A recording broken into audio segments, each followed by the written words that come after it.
It is a common misconception among many poultry farmers that their broilers are succumbing to some mysterious, fast-moving disease when they find them dead in the pens. However, the reality is far more harrowing and immediate. Your broilers are not dying from a typical infection or a viral outbreak. Instead, they are suffocating slowly, right in front of your eyes, and you might not even realize it until it is far too late. The most devastating part of this reality is that it happens silently during periods of intense heat. One single hot afternoon is all it takes to completely wipe out your entire flock, leaving you with nothing but empty pens and lost investment. There is no warning sign that lingers for days. There is no medical treatment that can reverse the damage once it reaches a certain point, and there is absolutely no second chance. The progression is brutal and swift. It begins with heavy panting, moves into extreme physical weakness, leads to a total collapse, and ends in inevitable death. If you have ever experienced the heartbreak of walking into your poultry pen in the evening, only to find your birds lying lifeless on the ground, then you already understand this specific type of pain. You did everything you thought was right. You ensured they were fed. You made sure they had access to water. When you checked on them in the morning, everything looked perfectly fine, and the birds seemed healthy. Then suddenly you are faced with a massive loss. It isn't just one or two birds. It is many of them at once. In that moment of shock, you start questioning every move you made, asking yourself what you did wrong.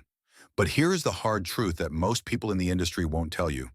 Sometimes it isn't about what you did wrong in terms of care, but rather what you simply didn't know. Heat does not attack your flock the way a disease does. A disease might give you a few days to notice symptoms and react, but heat hits fast, and it hits incredibly hard. Despite the severity of this threat, there is a remarkably simple solution that the majority of farmers tend to ignore. And the best part is that it is likely already sitting in your kitchen right now. If you are not utilizing this simple tool during extreme heat waves, you are essentially risking everything you have built. In this guide, I am going to show you exactly why it is mandatory to add salt to your broiler's drinking water during periods of extreme heat, and more importantly, how to do it safely so you don't accidentally cause more harm to your birds. But before we dive into the technical details, I want to know who is joining us today. Where are you watching from? Please drop your location in the comments section below. I want to see how many serious, dedicated farmers are part of this community and how many of you are currently struggling with the challenges of heat stress in your region. Now let's get into the heart of the matter, because the information we are about to discuss might completely change the way you manage your birds during hot weather for the rest of your career. To understand the solution, you first have to understand the gravity of the problem. Most farmers significantly underestimate the impact of heat. They tend to think of it as a minor discomfort, something the birds just have to tough out.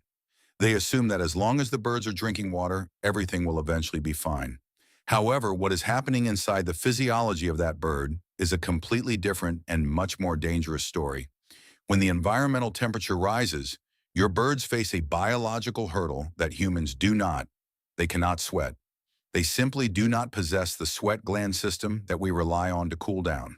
Because they can't sweat, their only biological option for thermoregulation is to pant. You have undoubtedly seen this behavior before: the open mouths, the incredibly fast breathing, the necks stretched out to catch any bit of air, and the wings held slightly away from the body to release trapped heat. Sometimes you will even notice them moving away from one another, desperately trying to find a bit of individual space and a breath of cooler air. You must understand that this is not normal behavior. This is survival mode. The more intensely they pant, the more dangerous the internal situation becomes. This is because with every rapid breath they take, they are losing vital carbon dioxide from their systems. This is the exact point where things start to go wrong internally. As carbon dioxide levels drop, their blood chemistry begins to shift significantly. Their internal system loses its delicate balance, and once that equilibrium is gone, the rest of the body's functions start to fail in a domino effect. Water regulation, muscle function, nerve signaling, even their basic ability to stand up, all begin to degrade. This is when you will start noticing strange behaviors in the flock. Birds that were active and alert just an hour ago suddenly become dull and lethargic. They sit down more frequently and eventually stop moving altogether. Some of them will stretch their legs out in an unnatural way, while others look like they are visibly gasping and struggling just to pull air into their lungs. Then when you check on them a short time later, they are dead.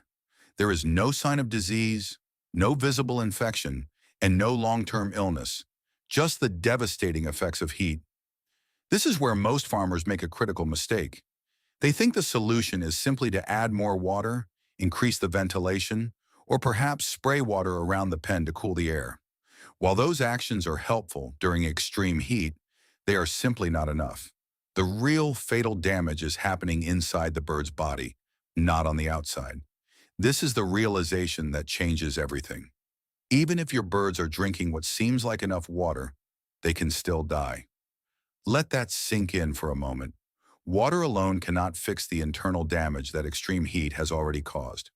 What your birds are losing during heat stress is not just moisture. They are losing essential electrolytes. Without these electrolytes, water cannot function properly inside the body. It is like trying to pour water into a basket. It doesn't stay where it's needed.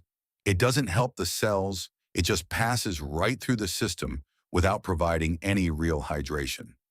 This is where the science of the solution gets interesting, though it is also the part where many people get confused because at first glance it sounds completely counterintuitive. Why would you ever give salt to a bird that is already suffering from dehydration? Doesn't salt make dehydration worse?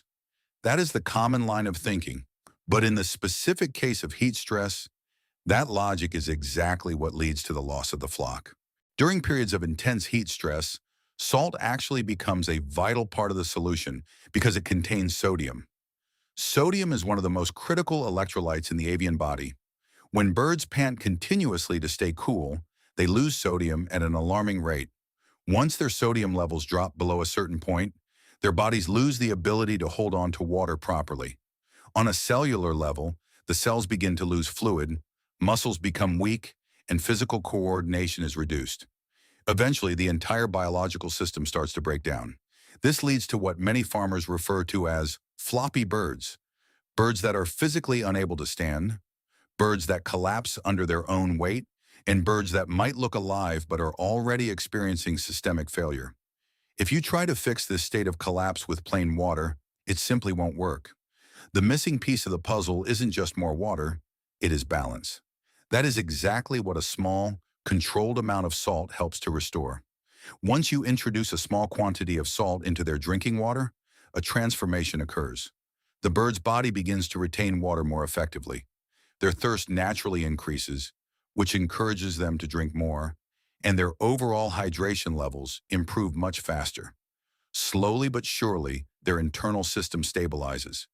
This is why farmers who understand and implement this method see such a clear, measurable difference in their survival rates.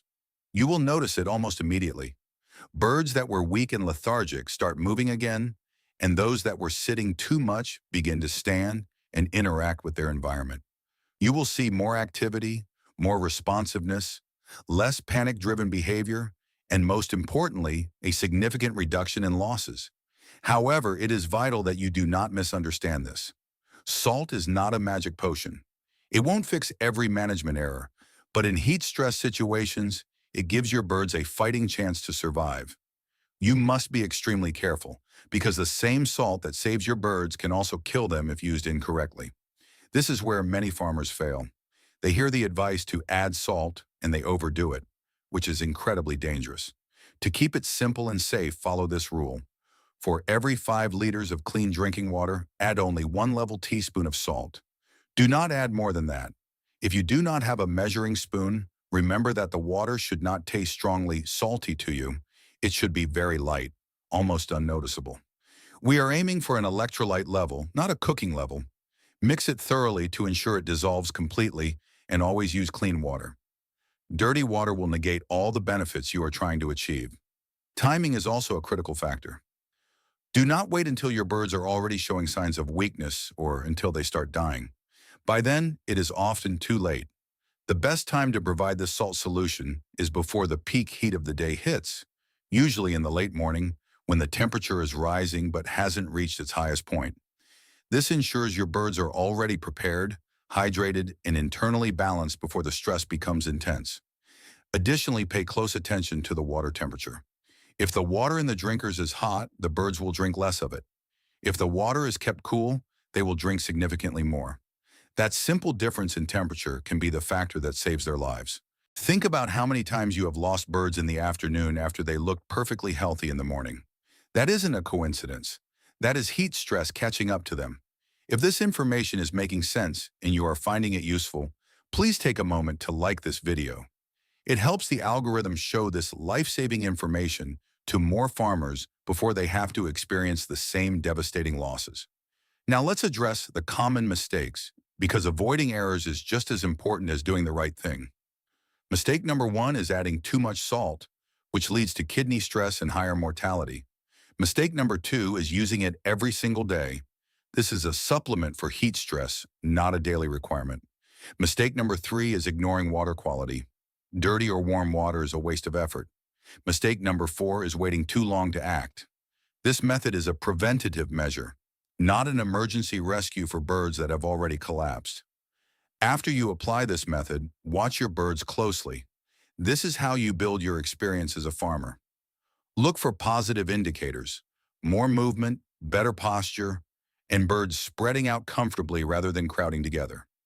If you still see heavy panting and weak responses, your problem might be environmental, meaning you need better airflow and less overcrowding.